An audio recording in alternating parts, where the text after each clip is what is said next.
We'll take a look at another example, fairly similar. The idea is to rid ourselves of the xy term to see what this looks like in rectangular coordinates, the version that is not rotated. So notice this version is rotated because it has the xy, and so we can eliminate it by doing exactly what we did before. We want to start with that idea of cotangent of 2 phi to figure out what the angle of rotation is.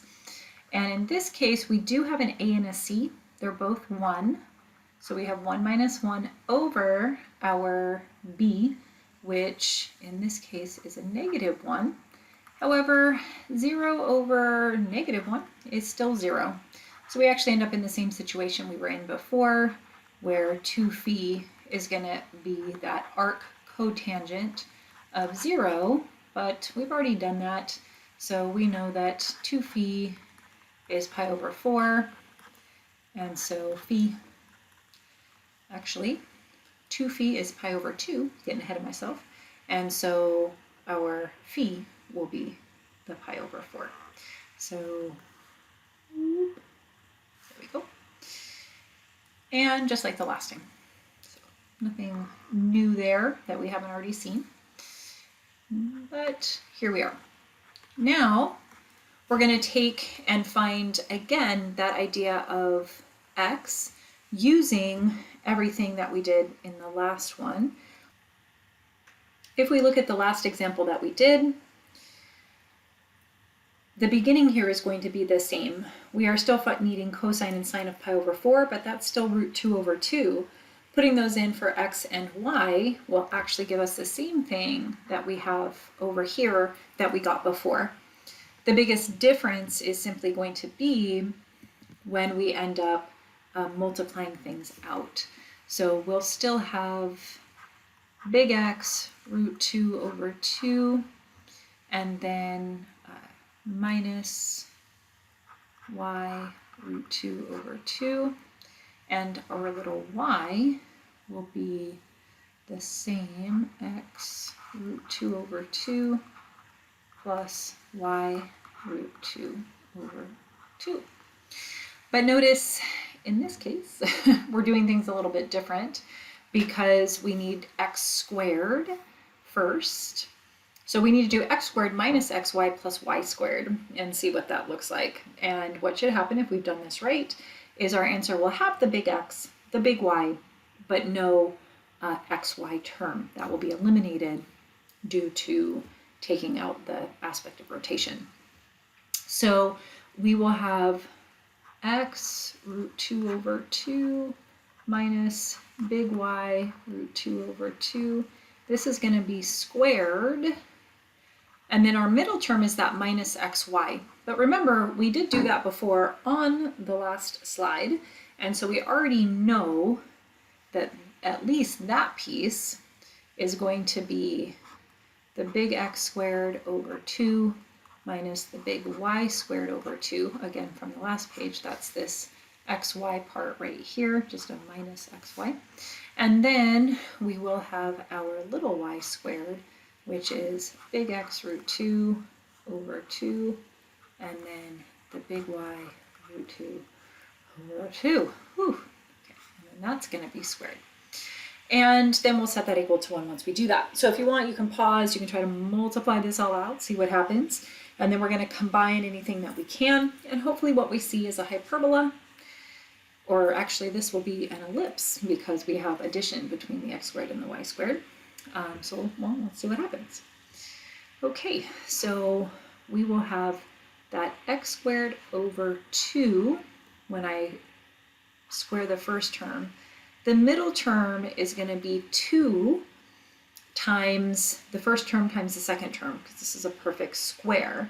So 2 times xy times the square root of 4 over 4. Yes.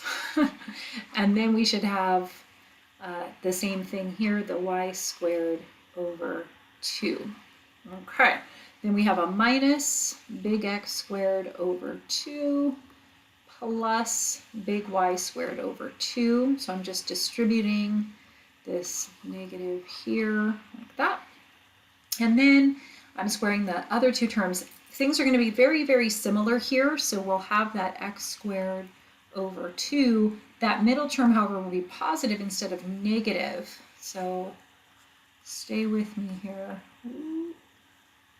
Over 4. So that does simplify. We'll do that. Actually, we won't need to because those are going to be gone.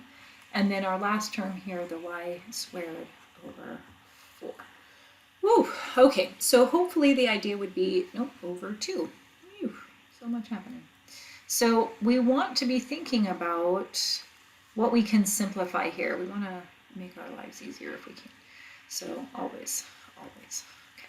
So what we should notice is we have these terms simplified to 0. That's good because we didn't want to have an xy term. That's kind of the whole point here. But the rest of it, it looks like we will have an x squared. It looks like we have an x squared over 2 minus an x squared over 2. And then it looks like we have left an x squared over 2. And then I'm seeing 3 of the y squareds over 2. So 3 big Y squared over 2. And then that's going to equal 1 because of just what's been given up here.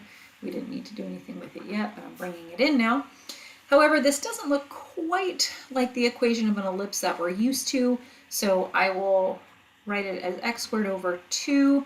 And then let's divide the top and bottom of the second term by 3 to move that 3. It's going to leave us with something that looks like this. Yes, it's a little bit weird, but this does put the ellipse in the equation form that we are used to.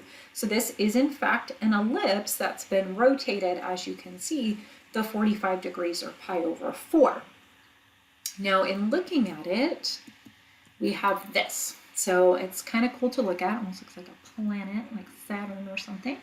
But I want you to notice that the blue is what we just found. That's the non-rotated version.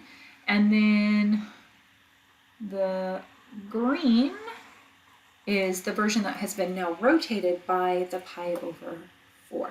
So hopefully you can see that rotation again through that line y equals x, which is a 45 degree with the axes to show you the difference between the two. Now the last thing we want to mention is if you have an equation of this form, as you can see, it's going to be a conic for our purposes, and if it's going to do something cool, it'll be the parabola, an ellipse, or hyperbola, and you can use the discriminant, which we've talked about way in the past, but the discriminant here is just this idea of, as you can see, b squared minus 4ac. So it's just using the coefficients that you see on the equation, and you just put them in, and depending on which you get, it will tell you something about which conic you have.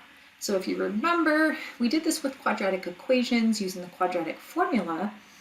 If you do the discriminant in the quadratic formula, it'll tell you how many real solutions there are to the quadratic equation. So this is how it works out here. Okay, so in our case, so I just brought back the ellipse we just had. So we do already know it's an ellipse, but I wanted to just show you an example here with something we've already seen. So we have A is 1, B is a negative 1, and C is going to be a 1 as well. So just, that's all we have. We don't have a D, we don't have an E, we don't have an F. But doing the discriminant, we get a negative 1 squared minus 4. It's like my mind just goes too fast for my hand. So let me get rid of that 4. And now we're ready. So we have negative 1 squared minus 4ac. And we can see that that's just 1 minus 4, which is a negative 3. More importantly, that is less than 0. So that would tell us that something we already know in this case, which is that we do in fact have an ellipse.